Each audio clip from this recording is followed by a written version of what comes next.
You've seen brands die, but Harley, it was supposed to be untouchable.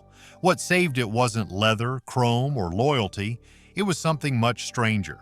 If you remember what Harley once meant, you need to see what it's become. Watch till the end before it rides past you. Harley flatlined, and nobody called it. For decades, Harley-Davidson roared like a ritual across American roads. But by the time the 2020s arrived, that rumble had turned into a whisper. Sales in the United States had plummeted by more than 40% over 15 years. More painful still, the average Harley customer was now in their 50s. Whole generations were skipping the brand entirely, not because they hated motorcycles, but because Harley no longer spoke their language. Younger buyers didn't want chrome. They didn't want weight. They didn't want to pay for loud rebellion that felt borrowed from their grandfather's bar stories. The old dream of leather jackets and desert highways had dimmed in a world of city traffic, climate anxiety, and app-based everything. Harley's biggest bet, the all-electric Livewire, was meant to bridge that gap, but it flopped. It was expensive, heavy, and worst of all, it felt like an afterthought. The thrill was missing. The sound, the weight, the edge, it had all been scrubbed clean in pursuit of tech headlines. Inside the company, panic set in. Dealerships were bloated with unsold inventory, international efforts were quietly rolled back, jobs were cut, and despite the polished branding and patriotic appeals, something deeper had broken. Harley was no longer cool. It was no longer essential. And that's when a different kind of engine started humming in the background. One that came from Silicon Valley, not Milwaukee. If this twist shocked you, hit like. And tell us in the comments, is this the future of riding or the end of the road for real bikes? Elon didn't buy Harley. He hacked it. Elon Musk didn't need Harley. Tesla was already a global juggernaut. He could have launched a motorcycle division from scratch, backed by tech, swagger, and legions of loyal fans. But instead, he did something wildly uncharacteristic. He reached backward. Not for money, but for meaning. Musk didn't just see a company. He saw a collapsed cathedral of American identity. In Harley's battered brand, he recognized the bones of something sacred, a once revolutionary symbol that had lost its voice, not its value. For a man who builds rockets and sells electric sedans like iPhones, this wasn't a merger. It was an intervention. The first thing he did was strip the conversation away from profits. He spoke in tones usually reserved for poets, not engineers. He talked about open roads and American steel, about freedom as a birthright, not a marketing slogan. For Musk, Harley was the last unclaimed story of industrial Americana. He didn't want to restore it. He wanted to reforge it. And so he walked into Milwaukee not as a CEO, but as a storyteller with a toolbox. What followed was not a bailout, it was a rewrite. This wasn't just saving a company, it was saving a symbol and making it speak again to a generation raised on silence and screens. But rewriting the myth wasn't enough. Next, Musk had to rewire the machine. The bike may be digital, but your safety's still real. Check the description for helmets, jackets, and gadgets that actually make a difference. Chrome got smart. Now the machine thinks back. Musk didn't rip Harley apart. He didn't cancel the Fat Boy or erase the Road King. What he did was far more subversive. He upgraded them. Without touching the lines or curves that made Harley iconic, he implanted a new brain underneath the steel. Gone were the analog gauges and static engine maps. In their place came smart instrumentation, displays inspired by Tesla's clean interface logic, backed by a neural framework that adapted as you rode. These were not digital gimmicks. They were performance transformers. Your throttle response adjusted to the terrain. Your suspension tuned itself on the fly. Tire grip, lean angle, road temperature, all monitored, all optimized in real time. For the first time, a Harley didn't just react to the road, it interpreted it. It studied you. Not to tame the ride, but to unlock its potential. Riders began to notice the difference instantly. Corners felt sharper. Braking became intuitive. Even fuel economy adjusted as the bike learned your rhythms. And Musk wasn't done. Over-the-air updates started rolling out monthly. Riders woke up to new features, new performance boosts, and even subtle changes in handling, all without stepping foot in a service bay. What once felt like a relic had suddenly become responsive. But electrification was never about dashboard tricks. It was about rewriting the drivetrain of Harley's entire future. Forget the live wire. Harley's electric future just got real. The live wire had failed because it arrived too early and too unsure of itself. It wanted to look like a Harley but act like a Tesla, and in doing so, it satisfied no one. Musk understood this instantly. He treated the live wire not as a failed product but as an incomplete draft. Now he was ready to write the full sentence. The new electric Harley wouldn't be one bike. It would be an entire category. City cruisers with featherweight frames, long-range tourers with solar-charged auxiliary systems, high-performance urban rockets designed for agility, not intimidation, and all of them built on Tesla's battery architecture. Lightweight, modular, and ready for instant torque delivery. But this wasn't just about range or acceleration, it was about reframing what electric meant to the Harley brand. These weren't compromises. They were upgrades. Riders didn't have to give up control. They gained a new kind of control, one rooted in silence, precision, and effortless power. The design language evolved too. Gone were the oversized fenders and chromed-out distractions. In their place came aerodynamic forms, minimal bodywork, and digitally tuned acoustic profiles that could growl or whisper depending on rider preference. The machines didn't abandon the past. They transcended it. And just as the wheels of Harley's new generation began to turn, a different kind of signal lit up the sky, one that would take the electric revolution global. Musk put space tech on two wheels. No one expected Harley to become a part of the sky, yet that's exactly what happened when the first wave of Musk-modified bikes rolled out. Equipped not just with batteries or AI systems, but with an uplink to orbit. Riders from Sao Paulo to San Antonio were now tapping into real-time navigation, predictive weather systems, traffic avoidance, and emergency response, all powered by satellites hovering above Earth. What began as a hardware pivot had quietly transformed into something planetary. The glove box, once home to gloves and registration papers, now held a connection to the cosmos. Harley's newest machines could travel through mountain passes, deserts, or war-torn villages and never lose signal. And it wasn't just about maps. These bikes began collecting and transmitting performance data, safety diagnostics, and user behavior into the cloud. The entire system was becoming smarter, globally. The road was no longer a line between 2 points. It was a fiber in a much larger mesh. With each rider, the celestial grid expanded. Every turn, stop, and crash fed back into a learning loop. Harley wasn't just a motorcycle brand anymore. It had joined the planetary conversation, and that conversation was just getting louder. But you didn't need to look to the stars to feel the transformation. You just had to walk into the new kind of Harley dealership, if you could still call it that. The dealership died. The ride went digital. The new Harley didn't wait for you at a warehouse on the edge of town. It met you in a glowing cube tucked inside your city's busiest mall or transit hub. What used to require 20,000 square feet of tile and chrome now fit inside a storefront the size of a cafe. But this cafe came alive when you put on the headset. Gone were the rows of bikes lined up under fluorescent lights.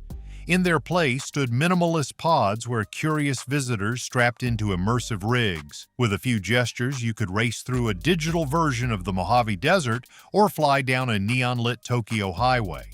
These weren't simulations for children, they were precise, responsive environments, mapped to the physics and geometry of actual Harley machines. You felt the lean, you felt the torque, and you did it without leaving the carpeted floor. Color options, engine tuning styles, and ride behavior preferences could all be tested and toggled. This wasn't guesswork. It was engineering as theater. The rider wasn't a customer, they were a creator.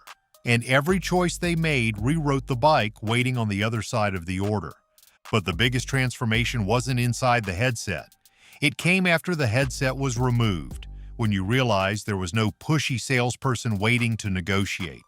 Just a screen, a choice, and a promise that your Harley was already on its way. Elon cut the dealer and set the rider free. For over 100 years, the motorcycle buying process was more ritual than commerce. You walked into a dealership and hoped to survive the negotiation. You filled out paperwork. You waited. You got upsold on maintenance packages and pressured into financing plans you barely understood. The machine wasn't just expensive, it was exhausting. Musk deleted all of it. Riders now ordered directly from the manufacturer through a digital pipeline so seamless it made buying a bike feel like buying an app. You selected your frame, chose your finish, tuned your riding profile, and checked out, all from your phone or laptop. Delivery happened in under 1 week, tracked in real time like a pizza. No back rooms, no waiting, no stress. The machines arrived calibrated to your riding data, already paired to your mobile control center. Financing was handled through Tesla's internal system, transparent, fast, and adaptive. Need to stretch the loan based on usage? Done. Prefer dynamic insurance based on behavior? That was already synced too. Harley had always been a symbol of freedom, but freedom means nothing if it's gated by paperwork and pricing games. Now that freedom arrived with a single tap and an electric hum in the distance. But with all this modernization, one question still hung in the air. What happens to Harley's identity when the smoke finally clears? From gas guzzler to green icon. Harley's image had always been loud. Metal, smoke, and rebellion roaring out of a V-twin engine. But as the planet tipped into climate emergency and younger buyers demanded environmental accountability, that image became unsustainable. If Harley was going to survive, it couldn't just go fast. It had to go clean. Musk didn't treat environmentalism as an accessory. He built it into the bones. Every new Harley EV was now manufactured in solar-powered facilities. The batteries? Fully recyclable, with second life uses for energy storage in homes and off-grid locations. The production process itself carried documented offset credits, proving that the act of buying a Harley now removed more carbon from the atmosphere than it produced. But it wasn't just about carbon math. It was about emotional reconciliation. The Harley brand had once meant freedom at the cost of fuel. Now, it meant freedom from fuel. You weren't contributing to the problem. You were part of the correction. This shift didn't erase Harley's past. It reframed it. Riders who once embraced rebellion could now embrace responsibility, without giving up the thrill. The new machines didn't roar. They whispered. But that whisper spoke to a new kind of rider, ready for a new kind of road. And that road? It was already filling with new machines, old rivals, and unexpected challengers. Boomers called it betrayal. Gen Z called it freedom. The moment Harley-Davidson changed hands, a fault line opened, and it ran straight through generations. To baby boomers, the buyout felt like the final insult. Their Harley wasn't just a motorcycle, it was a statement, a roar against conformity, a steel-framed symbol of individualism. They remembered open roads, denim jackets, and gas stations in the desert. They remembered the sound, the weight, the oil beneath their fingernails. To them, Harley's transformation wasn't evolution. It was erasure. Younger generations saw something else entirely. For millennials and Gen Z, the new Harley was thrilling. It wasn't trying to be retro or ironic. It was real, smart, clean, responsive. This version didn't need to wear its history like armor. It moved forward without apology. To a generation shaped by climate urgency and digital immersion, the quiet precision of Tesla's influence felt more powerful than Chrome ever did. Online forums exploded. In one thread, older riders posted photos of their vintage Road Kings in protest, calling the new direction a corporate sellout. In response, younger riders shared clips of their silent urban cruisers weaving through traffic, synced to solar-charged helmets and AI route tracking. The debate wasn't just about machines, it was about identity. What did it mean to ride free? What did it mean to belong to a legacy? Because when the brand changed hands, it didn't just divide families, it challenged the nation's very definition of ownership. Is this still Harley? Or just another flag with Wi-Fi? The acquisition triggered immediate waves inside Capitol Hill. Lawmakers were blindsided. A company with over 100 years of U.S. history suddenly run by the most unpredictable figure in tech. Harley-Davidson had always been synonymous with American manufacturing, union labor, and homegrown identity. But now that image was in question. Tesla moved quickly, restructuring production schedules and relocating some assembly work to overseas gigafactories optimized for EV supply chains. While this made logistical sense, it also triggered backlash. Congressional committees began drafting inquiries. Where would future Harleys be built? Would the core models still roll out of Wisconsin? Would American workers still be the ones tightening the bolts? In a particularly tense session, a senator from Ohio held up a printed image of a new electric Harley model and asked, "Can someone tell me if this was made by Americans or just branded for them?" The question echoed across the country.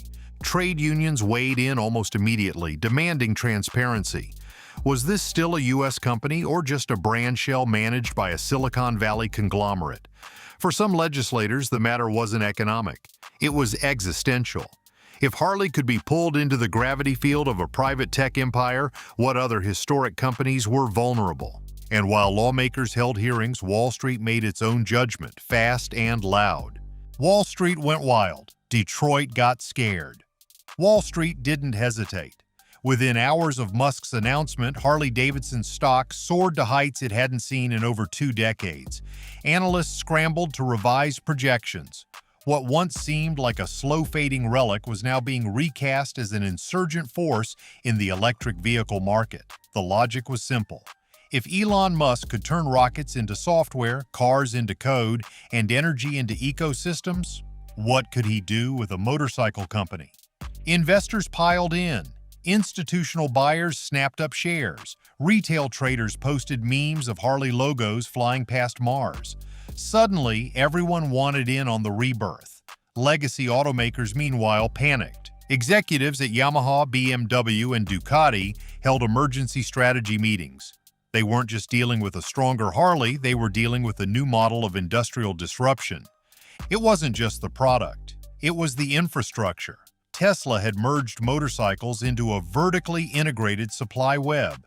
Battery development, AI systems, over-the-air updates, logistics, servicing, and even satellite navigation, it was all in-house. No one else in the two-wheeled space had anything close to that kind of vertical dominance. The ripple effect began immediately. Research budgets expanded. Rapid EV prototyping surged. Internal roadmaps were rewritten to address the Tesla Harleys. CEOs were pressed on timelines, partnerships, and defensive pivots. Some called it the Musk-proofing era, where entire corporations scrambled not to catch up, but simply to survive. But while executives raced to secure their market share, workers on the ground were asking a very different question. Will there still be a place for us? Robots took the line. Musk promised the future. In the factories where Harleys used to roll off the line, the atmosphere shifted. For some employees, the transition to electric manufacturing came with new training, better conditions, and high-tech workflows. But for others, it meant closure. Automation replaced tasks once done by hand. Entire departments disappeared overnight. The machines didn't need coffee breaks. The machines didn't file grievances. Tesla offered packages, relocation stipends, digital retraining, new certifications. But the emotional cost was harder to measure. Many longtime workers had spent decades perfecting skills that no longer had a place in the new system. Welding, exhaust shaping, fuel calibration. These were arts in the old Harley world. Now the bikes were software first, component-based, modular. A different rhythm entirely. Union leaders demanded more than retraining. They demanded dignity. Some accused Tesla of gutting American craftsmanship in favor of automated scalability. Others warned of a future where every manufacturing job became conditional, contract-based, and location-flexible. In one viral clip, a former assembly tech held up his last paycheck and said, "I didn't just lose a job, I lost a trade." Musk's defenders pointed to net job creation across Tesla's energy, robotics, and EV divisions. The total number of roles was growing, they argued, just not in the same shape or in the same places. But for thousands of blue-collar workers in America's heartland, that argument rang hollow. And beneath all the retraining programs, a deeper shift had taken root. Harley was no longer a machine you built. It was a product you configured. And for many, that shift felt like the end of something sacred, even as it powered something new. The bike fixes itself. But does it still feel yours? For over a century, owning a motorcycle meant knowing it, tuning, troubleshooting, washing by hand, cursing it in the rain. A Harley was never just a ride, it was a ritual. But now, with the new Tesla integrated models, that relationship has been rewritten. Today's Harley doesn't just ride, it monitors, adapts, protects, and updates. It's not a machine waiting for a rider's hand, it's a system anticipating every move. The moment you roll off your driveway, the AI wakes up. It tracks your braking patterns, road habits, weather exposure, even your body language. Over time, the bike adjusts to your style. The acceleration curve you like, the corner angle that makes you nervous, the seat warmth on a cold day. It becomes your digital guardian, always one step ahead, always updating itself without your permission or intervention. Insurance has changed too. You no longer pay based on your zip code or driving record. The rate changes based on how you actually ride. Push too hard into a corner on a wet road, your premiums spike. Ride conservatively for a month, you get an automatic discount. This isn't guesswork. It's behavior-based coverage written in real-time code. Even repairs have gone quiet. The Harley notifies Tesla's service cloud before you notice a glitch. A software patch might be pushed while you sleep. A mobile unit might show up unannounced with a replacement part already synced to your bike's firmware. No warning, no requests, just seamless resolution. And while that question haunts longtime riders, a much larger storm brews just beyond the industry's horizon. Harley didn't just win, it redefined the race. The shockwaves from Harley's transformation didn't end with one company. Across the motorcycle world, a ripple of anxiety turned into a full-blown race. Yamaha launched an emergency division called Project Pulse. BMW Motorrad quietly filed patents for smart helmets embedded with gesture tracking. Indian, Harley's oldest American rival, inked a surprise deal with NVIDIA to integrate voice-activated navigation and dynamic torque management. But none of them had what Tesla did. Not just the battery architecture or neural networks, but the brand fusion. Harley wasn't competing on motorcycles anymore. It was competing on identity, lifestyle, and ecosystem. It had become the iPhone of the mobility world, and the others were stuck in flip phone mode. Every company reacted differently. Some tried to go cheaper. Others leaned into retro charm.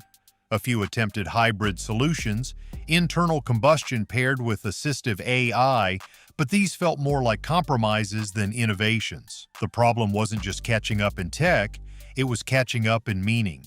Musk hadn't just redesigned a product, he redefined what freedom felt like to a new generation, and that's where the pressure intensified. Riders, especially younger ones, weren't just choosing bikes, they were choosing futures. And if your bike didn't plug into your life, your phone, your grid, your values, it felt obsolete before it even rolled off the lot. The panic among legacy brands was growing, but regulators were just getting started. New roads, new rules, and Tesla's already ahead. When the Tesla-Harley merger went global, Capitol Hill could no longer ignore the implications. Tesla had turned a culturally protected domestic brand into a high-performance, internationally assembled, software-wrapped juggernaut. That triggered a very old reflex in Washington. Policy realignment. Within months, the Department of Commerce issued new classification standards for next-gen EV motorcycles, separating them from traditional vehicles. This meant new tariffs, new trade credits, and entirely new compliance standards. Lawmakers wanted to protect U.S. innovation, but they also wanted to bring it back home. Subsidies were rewritten to favor brands that sourced at least 75% of their core components from North America. Countries like India and Vietnam, critical nodes in Tesla's new supply chain, faced tougher import constraints. Meanwhile, Harley's Wisconsin facilities, now partially reactivated as solar-powered testing hubs, became political showpieces for the new industrial narrative. But the regulation wasn't just about manufacturing, it hit the software too. Congress debated whether vertically integrated systems like Tesla's should be subject to national oversight. Could one company control the diagnostics, insurance, servicing, and data flow of an entire vehicle line without checks? Some argued that Harley was just the beginning. that Tesla's playbook was primed for trucks, boats, even construction machinery. The implications reached far beyond motorcycles. It redrew the boundaries of what counted as American-made. It redefined ownership in the age of data, and it forced Silicon Valley to realize Washington was no longer asleep at the wheel. And while lawmakers negotiated, the brand that started it all was writing its final chapter, not as a relic, but as a model. We're just getting started. If you want the next chapter before it hits the news, subscribe now, because the next legacy brand, it might be yours. This was never a comeback. It was a prototype. 100 years ago, Harley-Davidson helped define America's idea of personal freedom. Now it has defined the new version of it: smart, quiet, responsive, and woven into the fabric of digital life.